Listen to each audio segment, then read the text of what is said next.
بسم اللہ الرحمن الرحیم۔ السلام علیکم ورحمۃ اللہ وبرکاتہ۔ بسم اللہ الرحمن الرحیم۔ عزیز طلباء، تفسیر جلالین حصہ اول سورۃ البقرہ سبق نمبر 37 کے ساتھ آپ کے سامنے حاضر ہیں۔ آج کا سبق انشاءاللہ ام تریدون ان تسألوا رسولکم سے لے کر ولا خوف علیہم ولا هم یحزنون تک ہوگا۔ تو آئیے بلا تاخیر سبق کی ابتدا کرتے ہیں۔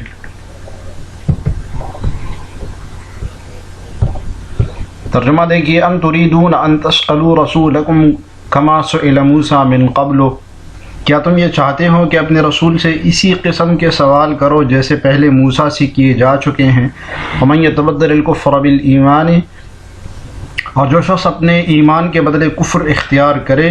فقد ضل سواء السبیل، تو وہ یقیناً سیدھے راستے سے بھٹک گیا۔ تفسیر دیکھیے عزیز طلباء، ام تریدون، ام بل، یہ ام اضراب کے لیے ہے، بل کے لیے ہے۔ بل ام جو ہے بل کے معنی میں ہے، اور بل اضراب کے لیے استعمال ہوتا ہے۔ تفسیر دیکھیے، وَنَظَرَ لَمَّا سَأَلَهُ أَهْلُ مَكَّةَ أَن يُوَسِّعَهَا وَيَجْعَلُ الصَّفَا ذَهَبًا۔ تو شان نزول بتا رہے ہیں کہ یہ آیت اس وقت نازل ہوئی جب اہل مکہ نے نبی صلی اللہ علیہ وسلم سے درخواست کی کہ ان یوسعها، کہ مکہ کو مزید کشادہ کر دے، وَيَجْعَلُ الصَّفَا ذَهَبًا، اور یہ جو وادی صفا ہے، صفا کی پہاڑی ہے، اس کو سونا بنا دے۔ یہ اہل مکہ نے جب نبی صلی اللہ علیہ وسلم سے سوال کیا، جب یہ تو تب یہ آیت نازل ہوئی، ام تریدون ان تسألوا رسولکم، کہ تم اپنے رسول سے ایسے سوال کرو جیسے موسیٰ سے پہلے کیے گئے تھے۔ تو اس صاحب جلالین نے جو شان نزول بیان کیا ہے، اس پر ایک اعتراض ہوتا ہے۔ اعتراض یہ ہوتا ہے کہ اس آیت سے پہلے جو سابقہ آیت ہے اس میں بھی یہود کا ذکر ہے، اور اس کے آگے جو لاحقہ آ رہا ہے، ود کثیر من اہل الکتاب،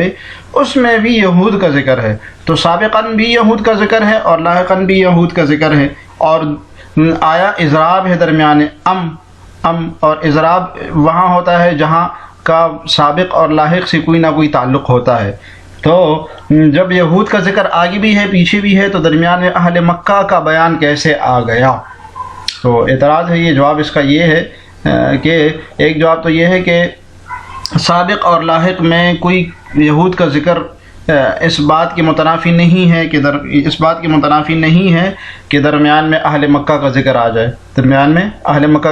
جائے، اور ایک مشہور جواب یہی ہے کہ بھائی چاہے مدنی صورت ہے، مدینے کی آیتیں ہیں، یہود کے بارے میں آیت نازل ہوئی ہے، تو ضروری نہیں ہے کہ وہاں انہی کا بیان ہو، درمیان میں اہل مکہ کا ذکر بھی آ سکتا ہے جیسے کہ یہاں پر ہے۔ ٹھیک ہے عزیز طلبہ، ام بل تریدون ان تسألوا رسولکم کما سئل موسیٰ اذ سألہ قومہ،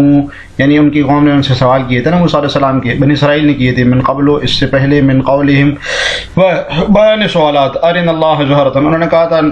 اللہ کو دکھا دے ہمارے لیے برو وغیرہ ذالک، اور اس کے علاوہ اور بھی بہت سارے سوال کیے تھے کہ یہ کیجیے ہمارے لیے، یہ کیجیے، ہم برو دیکھنا چاہتے ہیں۔ ومن یتبدل الکفر بالایمان، اور جس نے ایمان کے بدلے کفر کو بدل دیا، ایأخذہ بدلہ بترک النظر فی الآیات، ایأخذہ بدلہ یعنی لے لیا اس کفر کو ایمان کے بدلے، ایمان دے کے کفر کو لے لیا۔ جی صورت بدل کیا ہے؟ بترک النظر فی الآیات البینات، معجزات اور آیات میں غور و فکر کو چھوڑ دینا، ٹھیک ہے، اس کو ترک کرنا، یہ ہے تبدل ایمان، تبدل الکفر بالایمان، واقتراح غیرہ، اور ان آیات بینات کی جگہ پر دوسری چیزیں طلب کرنا، ٹھیک ہے، دوسری چیزیں انہوں نے مانگی، کہا کہ اور چیزیں مانگ لی، یعنی کہ جیسے کہ پیچھے گزر چکا کہ ہم اللہ تعالیٰ کو روبرو دیکھنا چاہتے ہیں، معجزات کو چھوڑ دیا، معجزات کا یقین نہیں کرنے لگے۔ اخطاء، جی فقد ضل سواء السبیل، تو وہ بہت برے راستے پر ہے۔ اخطاء طریق الحق، یعنی حق کے طریقے کی خطا ہوتی ہے، جو بہت زیادہ غلط راستہ ہوتا ہے وہ سواء فی الاصل الوسط، سواء کا معنی بتانے کہ سواء اصل میں درمیان کو کہتے ہیں، درمیانی یعنی درمیان راستہ، اعتدال والا راستہ تھا۔ فقد ضل سواء السبیل، تو گمراہ ہو گیا وہ شخص سیدھے راستے سے، یعنی غلط راستے پر چل گیا۔ یہ طلباء کی آیت کا ترجمہ دیکھیے، ود کثیر من اہل الکتاب لو یردونکم من بعد ایمانکم کفارا، اے مسلمانوں، اہل کتاب میں سے بہت سے لوگ اپنے دلوں کے حسد کی وجہ سے یہ پسند کرتے ہیں، ود کثیر، اہل کتاب میں سے بہت سے لوگ یہ پسند کرتے ہیں، لو یردونکم من بعد ایمانکم کفارا، کہ تمہارے دل ایمان لانے کے بعد تمہیں پلٹا کر پھر کافر بنا دے، حسدن، کس وجہ سے؟ حسد کی وجہ سے، من عند انفسہم، تمہارے اپنے دلوں میں، یعنی اپنی طرف سے حسد کی وجہ سے وہ ایسا کرتے ہیں، من بعد ما تبین لهم الحق، باوجود یہ کہ حق ان پر واضح ہو چکا، فاعفو، چنانچہ تم معاف کرو ان کو، واصفحوا، اور درگزر کرو، حتی یأتی اللہ بامرہ، یہاں تک کہ اللہ خود اپنا فیصلہ بھیج دے، ان اللہ علی کل شیء قدیر، بے شک اللہ تعالی ہر چیز پر قادر ہے۔ تفسیر دیکھیے، ود کثیر من اہل الکتاب لو مستریہ، لو مستریہ ہے، ٹھیک ہے، لو مستری یعنی ان کے معنی میں ہوتا ہے، اور اگلے والے جو فعل مضارع ہے اس کو مصدر کے معنی میں کر دیتا ہے، لفظی عمل کوئی نہیں کرتا۔ حسدن مفعول لہو، مفعول لہو ہے کس کے لیے؟ یردونکم کے لیے، ٹھیک ہے، یردونکم کے لیے یہ مفعول بھی ہے، یعنی وہ جو چاہتے ہیں کہ آپ ایمان کے بعد کفر کی طرف لوٹ جائے، یہ کس وجہ سے ہے؟ اس کی وجہ کیا ہے؟ حسد، حسدن مفعول لہو میں وجہ بیان ہوتی ہے، تو لوٹانے کی وجہ اصل میں حسد ہے، من عند انفسہم ای حملتہم علیہ انفسہم الخبیثۃ، جی محاصل معنی یہ ہے کہ ان کی جو اپنی نفوس ہے، ان کی اپنے جانیں ہیں، وہ ان کو ورغلاتی ہے، ان کے خبیث انفاس جو ہے وہ ورغلاتی ہے، ان پر ابھارتی ہے کہ تمہیں ایمان سے کفر کی طرف پھیر دے، من بعد ما تبین لہم، یہاں تک کہ اس کے بعد بھی کہ واضح ہو گیا ان کے لیے، فی التورات، تورات میں، الحق، حق واضح ہو گیا، فی شأن نبی صلی اللہ علیہ وسلم، کہ نبی صلی اللہ علیہ وسلم برحق نبی ہے، ٹھیک ہے، جس طرح فاعفو عنہم ای اترکوہم، فاعفو عنہم، جی فاعفو عنہم صلہ بتایا ہے کہ ان کو معاف کر دو، ای اترکوہم، عفو کا معنی کہ چھوڑ دو ان کو، انسان جب کسی کے ساتھ کوئی زیادتی کرتا ہے نا اور دوسرا انسان اس کو معاف کرتا ہے تو معاف کرنے کا مطلب ہے کہ اس کو چھوڑ دیتا ہے، یعنی اس زیادتی کا بدلہ نہیں لیتا، اور وصفحو، اور وصفحو کا معنی ہے کہ درگزر سے کام لو، ٹھیک ہے، ای احرزو، یعنی کہ اعراض کرو ان سے، فلا تجاوزہم، تجاوز نہ کرو، بس یعنی ان کی طرف بس آپ دیکھو ہی نہیں، تو یہ وصفحو کا مطلب یہ ہوتا ہے کہ فعفو، معاف کرنے کا مطلب یہ ہے کہ چھوڑ دینا، اور وصفحو کا مطلب یہ ہوتا ہے کہ بالکل اعراض کر دینا، بس کچھ بھی نہ کہنا، کچھ بھی، یعنی کہ چہرے کی سے اور اس طرح کی کوئی بھی وہ چیز نہ کرنا، حتی یأتی اللہ بامرہ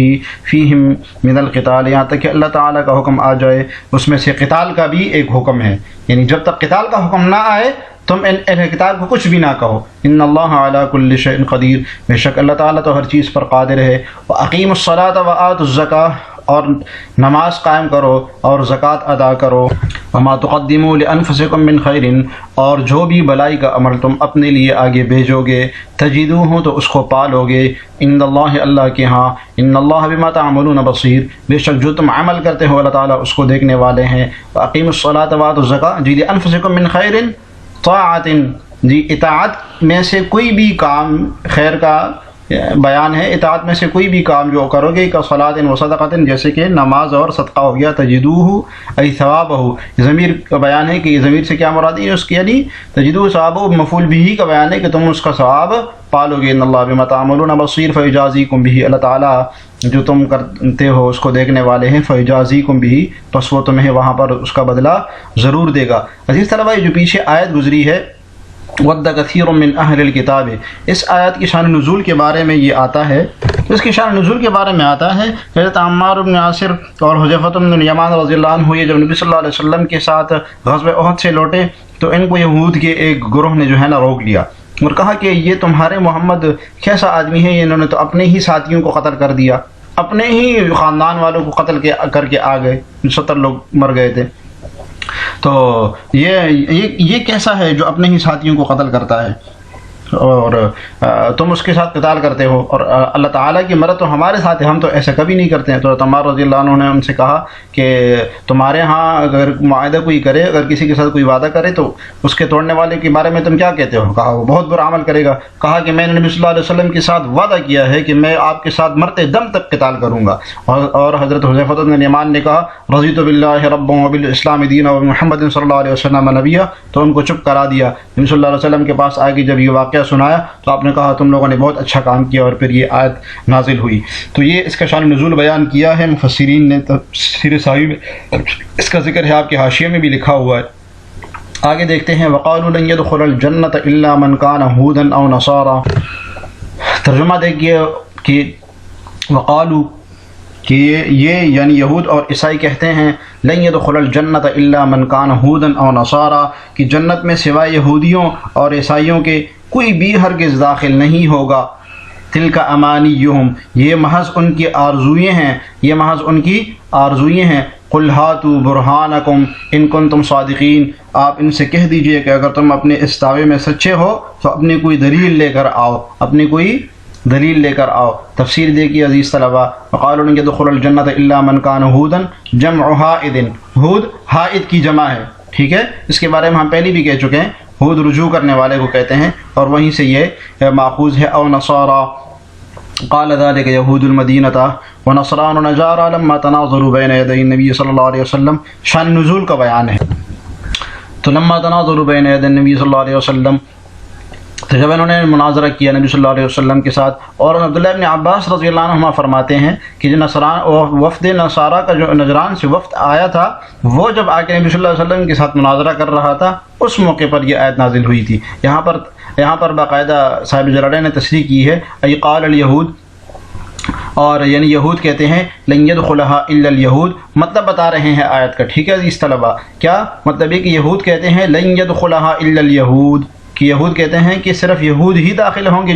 جنت میں۔ وقال النصارى، اور نصارہ کہتے ہیں لن يدخلها الا النصارى، کہ نہیں داخل، ہرگز داخل نہیں ہوں گے مگر اس میں نصارہ۔ تو مطلب واضح کر رہے ہیں آیت کا کہ وقالوا لن يدخل الجنة الا من كان هودا او نصارى، یہ الگ الگ مقولے ہیں، یہودیوں کا الگ مقولہ ہے یہ، اور نصارہ کا الگ مقولہ ہے۔ جی تلک امانیہم، یہ محض ان کی آرزوئیں ہیں۔ تلک المقولہ، یہ جو مقولہ ہے لن يدخل الجنة لن يدخلها الا اليہود اور لن يدخلها الا النصارى، یہ جو مقولہ ہے یہ ان کی محض آرزوئیں ہیں۔ شہواتہم الباطلہ، ان کی باطل شہوتیں ہیں۔ قل لہم، جی مقل لہم کا بیان کہ آپ ان سے کہہ دیجئے ہاتوا برہانکم ای حجتکم علی، یعنی برہان سے کیا مراد ہے؟ دلائل لے کر آؤ، باقاعدہ دلیل سے بات کرو۔ علی ذالک، جی محل برہان کس چیز پر؟ اس چیز پر، یہ جو تم مقولہ کہہ رہے ہو اس پر دلیل لے کر آؤ۔ ان کنتم صادقین فیہ، اگر تم اس میں سچے ہو۔ بلا من اسلم وجہہ للہ وہو محسن فلہ اجرہ عند ربہ ولا خوف علیہم ولا ہم یحزنون۔ ترجمہ دیکھیے، بھلا کیوں نہیں داخل ہوگا؟ وہ کہتے ہیں نا داخل صرف یہود و نصارہ داخل ہوں گے، بھلا اللہ نے فرمایا کیوں نہیں داخل ہوگا۔ اور اب قاعدہ اصول یہ ہے کہ من اسلم وجہہ للہ، کہ جو شخص بھی اپنا رخ اللہ کے آگے جھکا دے، وہ محسن، اور وہ نیک عمل کرنے والا بھی ہو، وہ محسن، اور وہ نیک عمل کرنے والا بھی ہو، فلہ اجرہ عند ربہ، اسے اپنا اجر اپنے پروردگار کے پاس ضرور ملے گا۔ ولا خوف علیہم ولا ہم یحزنون، اور ایسے لوگوں پر آخرت میں نہ کوئی خوف ہوگا اور نہ وہ غمگین ہوگے۔ بلا يدخل الجنة غیرہم،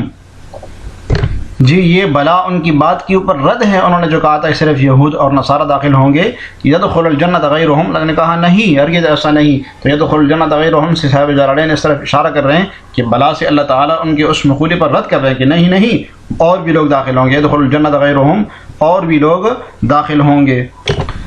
جی ای انقاد لامرہ،